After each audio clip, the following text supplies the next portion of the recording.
Hey guys, this is Bud Uppy Chow Yao. Wait, let's just make this bigger. Here we go. So you can see my face. I decided to make this whole tier list type of thing but with my favorite movies. What happened there? It was like retard mode. I should charge my batteries. Anyway, so it's with my favorite movies. I have about 13 of them. And I thought, hey, I might as well just make a video to sort out which movies of the 13 are actually, like, which one of them are my ultimate favorite of all time. Like, I don't really know, and I'm just gonna think out loud, like, while filming this. So let's do this. Let's make this smaller, much smaller, as small as my penis. Okay. So as you see here, it's from S for super or superb. A, B, C, D, F. Should I change the color? Fuck the colors. Anyway, yeah, here are the movies here. I'll list them out one by one. Oh, by the way, F as in, like, it's not bad. Like, it's like, I still think it's it's an amazing movie. But just compared to the rest, whatever. So you have X-Men Days of Future Past. The Rogue Cut more specifically for reasons I'll explain. I know a lot of people hate the movie, but I love the X-Men, man. All that shit. Resident Evil from 2002, The Hateful Eight, X-Men Dark Phoenix, The Departed, The Lord of the Rings, The Fellowship of the Ring, The Chronicles of Riddick, Aliens from 1986, Inglourious Bastards, No Country for Old Men, Star Wars The Return of the Jedi, X-Men Apocalypse, and The Ballad of Buster Scruggs. So let's get to Vogue. I'm going to start with X-Men Days of Future Past, the Rogue Cut. Okay, so the reason why I like it was because I grew up with the X-Men, reading the comic books as a kid and watching the cartoon series in the 90s. X-Men is like a big part of my life. And when the movies came out, the first three movies, well, let's start with the first one. The first movie came out in the early 2000s. My mind was blown away to see those characters come to life.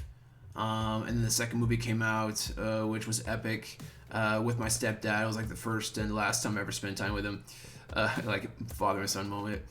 And then the third one came out, and I didn't really like it. But then when I watched X-Men First Class, it was nice to see being rebooted again with new characters. But then to see this second movie, Days of Future Past, it's like I'm seeing the newer X-Men members, like the new actors and characters playing the characters, and then see it mixed with the old of the first three movies, and it just brought a lot of nostalgia. And it's like, I can't explain. It's like, and even though I can totally see why this movie is considered not really good, right? Like I can totally see this how do you call it, CinaSins? Yeah, I get it, but I definitely enjoyed it. I was blown away in the theaters. I didn't see the Rogue Cut, but then recently I finally decided to watch the Rogue Cut, and it just, like, yeah, that kind of completes the arc of the trilogy, despite the fact there are many flaws. Oh man, it's like, wow. Why did I put it all the way to F? I add these two. I'm gonna delete them. It's just delete row. It's just too much. It's from S to D. Here we go. Wow. It is not the movie that I would watch over and over again, because that's also a big thing. Compared to some of the movies I don't mind watching over and over again, this is something I would watch once a year. I gotta put it on D, though. I gotta put it on D. Like, this is one of my favorite movies, but it's not the movie that I would like to rewatch over and over again. Now, Resident Evil 2002, when it first came out, I remember, I never played the game before, so I had no idea. I had no idea what it was about when I was a kid, and I really thought it was about the computer. This is from my perspective when I first saw it. I really thought it was about the computer losing its shit, and it was about shutting it down, only to realize that the computer was trying to protect them from a virus, which was a zombie virus, and it was so new. It was like for me, it was a twist. I highly recommend people who have never seen Resident Evil or never played the games to actually watch the first movie. Just without looking online and without people spoiling it, because from my experience it was so epic, especially in that It was just really, it was like a nice twist, and eventually, they turn on the computer, and it's like the enemy of my enemy is my friend type of shit. I really like that type of stuff, and even though the computer was like had its own type of how do you say, it's like I don't know, man. It was just really, it was really interesting for me, and I really love the music.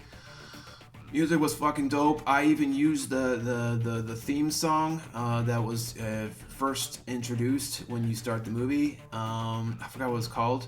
I use it for a lot in my background of some of my vlog videos here because it's just so epic. It's definitely top tier. So, but it isn't a movie that I would want to watch over and over again anymore. Although in the past, I did enjoy watching it over and over again. I definitely like the piece when this wasn't in the that where the computer was basically chopping some of the soldiers up with the laser beam. That was so unexpected. That was like wow, traumatic even. It blew me away when that happened and killed like 4 characters in one go, especially one of them which I thought would survive probably at least till near the end. But whatever. Oh man, I would put that on B. Let me see. Yeah, I have to put that on B. Oh, The Hateful Eight. I already know the answer to that. Till this day, I still enjoy watching it over and over and over again. Even to a point where I was able to memorize some of the really long scenes. Like, there was a part I was able to memorize 10 minutes of a scene. That's with Major Warren was basically telling everyone to put their hands on the wall. I was able to memorize it till the part when he gets his balls shot. This is hands down on the S. This is probably the best movie I've ever seen. I remember when I first watched in 2015 by myself, I was completely hyper focused. Like I was so in that movie, and like I had no idea what to expect. I knew something was up, and Tarantino did an amazing job with that. I did not expect that for Tarantino to make a movie like that. So yeah, that's definitely an S. Now, Dark Phoenix, there's the only reason why I like this movie. The train scene. You know why? Because that's when like you have your original X-Men. I mean, it's without Wolverine and Rogue, unfortunately, but had like Cyclops, Nightcrawler, Magneto, Storm, and several others. Let me think. I'm trying to think out in my head. Whatever. They're just fighting off these alien-look creatures. It made me remind me of the time when the cartoon series in the 90s. I always loved the piece when all the X-Men come together and start fighting and kicking ass with the music. And it's like, when I saw that, I was like, this reminds me, this finally I see like X-Men unite, come together with their own unique powers, and you see each different scenes of different of the mutants using their powers, fighting against these aliens and using teamwork. I even have a video where I add the theme song of X-Men. You should look it up, and I add like VHS effect to it to make it like give it that nostalgia vibe of like how it was like in the 90s cartoon. That's the only reason why I like Dark Phoenix. I mean, I wish there was Wolverine included and Rogue, of course, because of the story, it's not going to work out that way. I think I'm missing one more. Oh yeah, and Beast. Beast was in there too. So it's like, it was just really cool. That's the only reason I like it. So I gotta put this on D. All right, like for the rest, like I didn't like Mystique the way she was. Like I prefer the Mystique from the original 3 X-Men movies where she was basically a badass. That's just my preference. I prefer that Mystique than this Mystique there. So it's definitely on D. Oh, on The Departed, I do like to watch just every now and then, every year. It's not a movie that I would like to rewatch. When I first saw this, yes, I was definitely hyper focused on it. Sometimes some scenes got me a little cringed out from Leonardo DiCaprio. He's a great actor, but I know that's the character he's playing. It's just his character. I don't like the character, even though it's a really realistic, very well done. But I totally get it because the character was so stressed. Maybe it's because I didn't like it triggered me seeing how stressed he was. It reminds me of the moments in my life of being stressed. I guess that's what makes it so good. I really think Jack Nicholson did an amazing job. I already know the answer to this. This is definitely an A. this is definitely an A, because I really enjoyed watching it. I was blown away. Also, I really enjoyed Matt Damon doing such a great job. But the ending was so surprising. Of it was so surprising how some of the that whatever. I'm not gonna spoil it. Those who haven't seen it, I highly recommend you go ahead and watch it. I think that's that's a classic right there in my opinion. The Lord of the Rings, The Fellowship of the Ring. Now, this is not the movie I would like to watch anymore over and over again, but in the past, I would watch it again and again and again and again and again. Like, when I was 14 years old, this was the only time and last time I was 14. You must imagine with me, I never I was never introduced to epic fantasy, right? I've seen some fantasy movies before Lord of the Rings, and they were just crap. I was always into sci-fi and all that. But with this, I had no idea what elves are, dwarves. I had no idea. I mean, I heard about wizards, sometimes how they look with the beards and the hat. But this was the first time when I went to theaters. I saw I remember me and my brothers and my mom, we bought the tickets, but we had to wait for a couple hours. And I saw the poster, and I saw them, like, the Fellowship getting ready in the Mines of Moria, where Legolas was in the middle with a bow and arrow, Boromir with his shield and sword, and Aragorn, and you see the hobbits with their blades. And I knew for some reason that I'm going to have the funnest time ever because it looks interesting seeing all these different types of warriors. I didn't know that they're different races, but they look like unique types of warriors working together on some kind of goal. And but I remember when I saw that movie for the first time, I was blown away of just how fucking amazing. It's like I was introduced to a totally new universe. 14 years old, like I never knew that there was such thing as like epic fantasy or something. Like, I mean, I heard about like the wizards making magic, like in cartoons and Disney movies. I was so blown away, and it got me so hooked on Lord of the Rings, so obsessively hooked on Lord of the Rings. I bought like one of those really big books where it's all about the behind the scenes and the character descriptions and so on and so forth, like all that shit. Still this day, like if I was 18 seeing it for the first time, I'll be blown away, yes, but you must imagine me as a 14-year-old. I was like just a preteen, right? Like, well, I just hit puberty and I was just still a kid actually, and this has to be an S. Every time I rewatch this once a year, I relive the moment when I was 14 in the theaters and I was blown away. And afterwards, my mom was explaining me of these different races, like the elves are this, the dwarves are that, because she read The Lord of the Rings in high school in the United States. So I got me blown away of all these different races and what they're. At the time when I was watching the movie, I didn't know, I just noticed, like, oh, these guys have pointy ears, those are the elves. Oh, these dwarves are short, they have beards, and the Council of Elrond.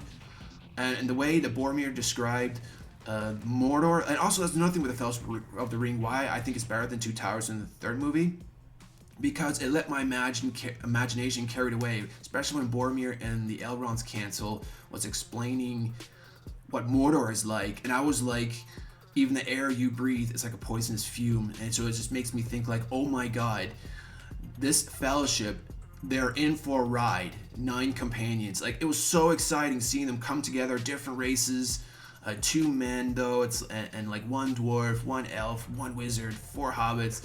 And it's like, oh my God, who's gonna survive? My head was wild, like, who knows, maybe that really cool archer is gonna die in the second movie, or of course, when I saw the second and third one, which was fun, but the first movie let my imagination carried away of what Mordor was like. Like, I had no idea what's gonna happen. I was like, yeah, this must be the most horrible place ever. Like, I was imagining gruesome deaths on some of the hobbits, even like for the Pippin and Merry. So definitely, first one.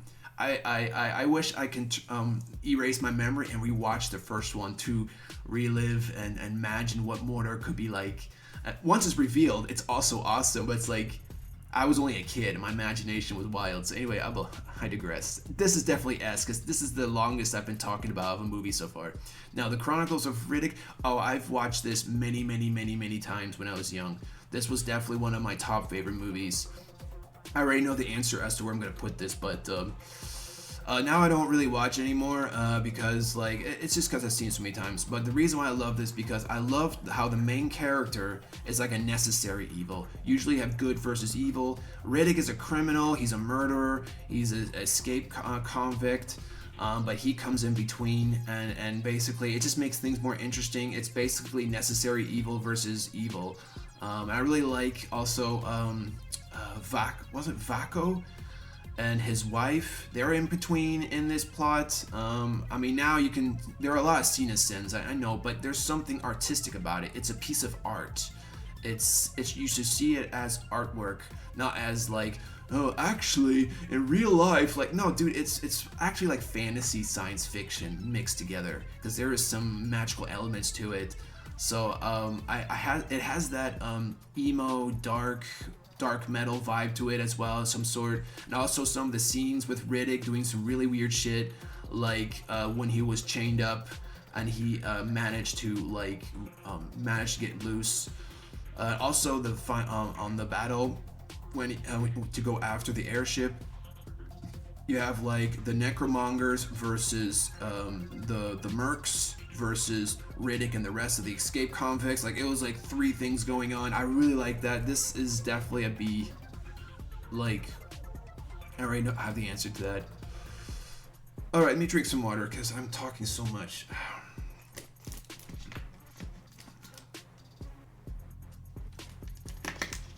Okay. Aliens 1986. All right.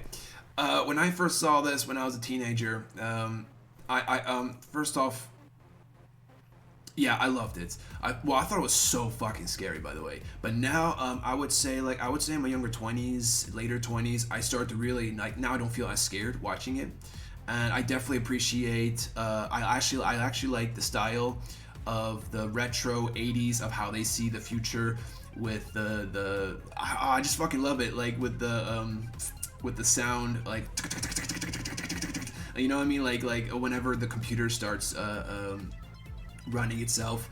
I also like the Marines and the dynamic between them. Like they're like the background characters, but they felt so like real. Like the actors all together all did an amazing job. All the actors. There's not one actor I'm like, he was or she was kind of cringe, right? Even on one of my none of the Hateful Eight as well. They all did an amazing job. Lord of the Rings, like. Even in Departed, there's probably like one or two I find a little cringe character, but not with this one. Also, what I like about it, you have like the main story of the character dealing with stuff, and then you have like the side B story happening on along the way where Hudson, he starts off really tough because he's with his crew, and then the captain dies. So he loses his shit, becomes a coward, you know, where in the beginning he was trying to show off how tough he is, but in the end, he rebuilt his courage and actually died being a badass, right? It's like finishing that story arc of Hudson. It's like, wow, dude. Like, and also you have like the other one with the red bandana, I forgot her name, Vasquez, where she starts off hating the main lieutenant. I think he's a lieutenant, the one who runs the Marines. And she hates him, and then he fucks up, and she hates him again. Like he got knocked out in a concussion, but then the lieutenant, he redeemed himself by going back for her when she was fighting off aliens, and how you say, and also the handshake she did with him before they blow themselves up. She did the same thing with her best friend that passed away, that died from an alien way earlier. I hope I'm explaining it well. I'm a little spazzy right now because I'm a little excited talking about this, but I thought it was so cool. It's like these side B story arcs of other characters who are in the background, but they are able to complete their character arc, where the lieutenant starts off like a noob, but he's a dick and he fucks up, but he redeems himself going back for Vasquez, you know, that one soldier. He didn't have to do that. He could just like leave her behind and continue on, but he didn't do that. He's like, no, I'm gonna go back for her. Like it was so fucking epic. And she ended it saying, like, when he grabbed the bomb so they could blow themselves up, and along with the other aliens, she said, "You always were an asshole, Gorman." And I thought it was so fucking epic. So I really like that. I pretty much appreciate Aliens 86 only for, I mean, I love the whole story, but I appreciate the side characters along the way. This is definitely an A. Absolutely. I do enjoy watching it again. I also like to watch other people reacting to it, but they're not noticing the detail that James Cameron has done. Why they don't understand why it's like you have a main story and you have side story here and another side story here happening with these characters. Like you see the transformation happening with some of these characters and whatever, blah blah. I digress. Inglourious Bastards, when it first came out, I think it was in 2007. I did enjoy watching this over and over again. I really, really enjoyed it.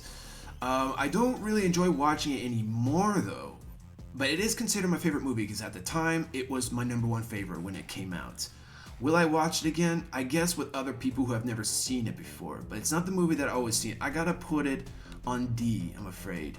No, C. There are some scenes I enjoy watching again with I forgot Landa. I do enjoy some scenes with him. Actually, I would sometimes rewatch a movie just to watch those scenes, and also I enjoy Brad Pitt's character. Like he was so comedic, that character, and also the bar scene. Oh yeah, bar scene. Actually, yeah, C's good. C's good. The bar scene was. Oh, when I first saw the bar scene for the first time, I was like, I felt the same way what I did with the entire Hateful Eight movie. By the way, so the Hateful Eight is like the Inglourious Bastards bar scene for about, I think the Hateful Eight's 3 hours. I think. I'm not sure. Oh, No Country for Old Men. Okay, when I first saw this, this is definitely one of my favorite movies of all time. I have a DVD sometimes, and sometimes if when I calm my nerves late at night, this is definitely one of those movies where you can just sit back and, how you say, there's not much to tell about it. It's only one scene specifically, and I totally got it. Basically, it was a message from the main bad guy. I'm gonna call him bad guy. The main psychopath. Okay, so he knew he was being trailed by this cop, Tommy Lee Jones. But he was hunting down this guy with the money, and he went over to his trailer, and of course he wasn't there, so it was just the serial killer guy. He went into the fridge, grabbed a cold bottle of milk, and sits on the couch, stares at the TV, and you see the reflection of his head, like it's a shadow because behind him was a window, and he puts the bottle of cold milk there. And then when he left, he knows that the cop is going to arrive. So the cop, he sees the bottle of milk. It's kind of like you can tell it's been out of the fridge for some time. And he sits on the couch and he looks at the reflection of the TV and he sees a shadow of his head. And the cop knows like that was a message from the serial killer without leaving any evidence behind. Only, yeah, there's the milk there. But it's like so clever. It's like basically the serial killer is saying, I am the shadow. Like I am death. That was the message. That scene right there, I thought that was so genius. Like, I didn't get it, but the cop said something in the lines like, I forgot, I had to replay it again, but he said somewhere in the lines like, I'm starting to see what exactly he is telling me, or something like that. Like, the cop knew what this meant. Like, it was just, he wasn't even drinking the milk, if I can recall. He just so the cop can understand, wait a minute, he wants to tell me something here. Wait, I'm going to sit, because I assume he sat here to put that bottle of cold milk on the table. And he wants it to, it's good that it's cold so you can see that it's been out. Was it, you see like, how you call it in English, like it's a little bit wet on the outside. And then see that reflection, it's like, oh, okay. Like he is the shadow. That was so fucking epic. And also the interaction with the serial killer. Oh, this has to be an S. This has to be an S, like hands down. Wow, this is again a nice long video. Return of the Jedi. Okay, when I first when I first watched it as a kid,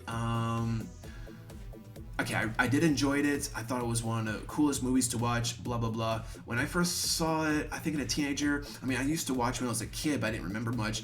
I remember acknowledging that I even thought they were better than the prequels, the first two when they came out. Where at the time I used to thought the prequels were great. Now that I'm older, I can totally tell why the prequels are not so great. Although I still enjoy watching them, some of the scenes, especially with Jango Fett. I really enjoy watching Jango Fett on the second movie. But anyway, this third movie, why I liked about it, I like how Star Wars managed to make like 3 different battles going on, but different types of styles of battles. You have one with an epic duel battle between Luke Skywalker and Darth Vader. Then you have a space battle going on with all these different cool ships. and then you have something going on the field. So you have a field battle between the Ewoks and the Stormtroopers with those really cool epic killing machines. So I always like that kind of stuff, like three battles happening. There's a lot of dopamine kicking in my brain when I first saw it as a teenager. I'm definitely gonna put this on. It isn't a movie that I would want to watch again. But unless like it's with someone who hasn't seen it before, then it feels like I'm reliving the moment. I have to put it with a C, because I love the epic showdown with Luke when that's before he defeats Darth Vader, and I like the music in the background that goes with it. I feel like it was like it all comes down to this moment after 6 movies. Like that's how I saw it whenever I was watching the 6th movie, like acknowledging it for the first time as a teenager. It's like I picture it like throughout the entire journey from the first movie till the 6th one. Yeah, I'll put that as C. X-Men Apocalypse. I already know the answer where I'm going to put that, but I definitely enjoyed this movie. I am getting a little tired. I want to round this up. What was the reason why I really, really, really like this? There was a reason why I really thought that was special. I'm having a brain fart moment. Because I really liked the introduction of Cyclops. Whenever you really see in this movie, finally for the first time, there was acknowledgement. Cyclops is my favorite mutant, by the way, of the X-Men. There's finally acknowledgement in the movie, where in the other movies they didn't do that. They just say, "Oh, Cyclops, yeah, he can shoot stuff out of his eyes, whatever." But in this one, whenever he had a bandage around his eyes, and then you can open your eyes, Scott, and he opens them, you saw the impact, like you really witnessed and felt from the sound of how powerful those beams are from his eyes, and even like cut the tree in half, and everyone, like all the students had to look like, what the fuck happened? And it shocked everyone in that scene, like, whoa. Even Jean Grey was like shocked, like, fuck. And I thought, exactly, that's why he's an alpha mutant, which they didn't do that in the first 3 movies. They just show him like, oh yeah, he's beta, whatever, or Charlie character. This one you really acknowledge, like, yes, this is a very powerful mutant. Finally, some acknowledgement to Cyclops' powers. On that scene, I gotta put on D though. I mean, I just enjoyed it because I also enjoyed the battle going on between mutants and Apocalypse team. I just enjoyed it, but I'll put it as a D. Like all the X-Men movies, they're all D. I realized. The First Class, I didn't add First Class because it was alright. Like I enjoyed it, but it wasn't like my favorite. But these are definitely my favorite of the X-Men movies. Now, The Ballad of Buster Scruggs. I enjoy this from time to time, and yeah, it's I don't want to reveal too much detail. It's just really captivating. This was added at the last second because I just recently watched it and I just enjoyed it. It's basically like short stories, like 6 short stories, it's just a good movie. I don't have much commentary, actually, to be honest. I just really like like you don't know what to expect in each of the short stories of how it's going to end, and it kind of surprises you in each short story. Usually that should like annoy you constantly, like you feel like you're watching a movie and it just stops and there's the completely new separate story. I'll put this definitely A. Yeah, definitely A. I am getting tired, so I don't want to give too much commentary. I just want to round it up. Yeah, okay, that's pretty much it. So I would say Hateful Eight, The Lord of the Rings, No Country for Old Men are my ultimate 3 favorite movies of time. But this will definitely be The Hateful Eight as number 1 of all time. And then Lord of the Rings as second, No Country for Old Men as third. As far as the A, these 3 movies, Aliens 1986, The Departed, The Ballad of Buster Scruggs. The B movies, because it used to be my ultimate favorite movies when I was a teenager. Or young teenager, Resident Evil 2002, and then Chronicles of Riddick. Now I just enjoy watching it because of nostalgia.